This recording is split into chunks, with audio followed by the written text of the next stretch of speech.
Governor Barbers gibisitahan sa Philippine Sports Commission Chairman.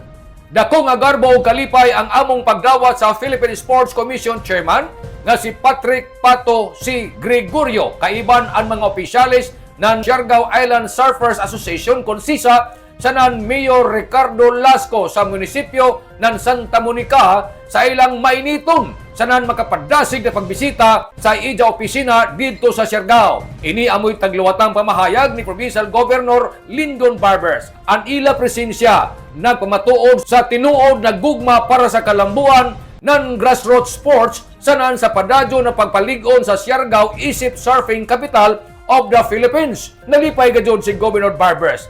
Diin laong panidya, ako ang naminaw sa ilang mga plano sa nan panlantaw para sa mga atleta. Kabatanunan sa nan sa tibuok isla. Dili ini basta-basta na bisita, kundi isa kalakang paingon sa mas ligo na suporta sa nan panagiusa para sa kalambuan ng sports o paugnat sa kusog sa nan turismo dinhi sa ato lalawigan. Amo ini ang tagluwatan na pamahayag ni Governor Lyndon Barbers.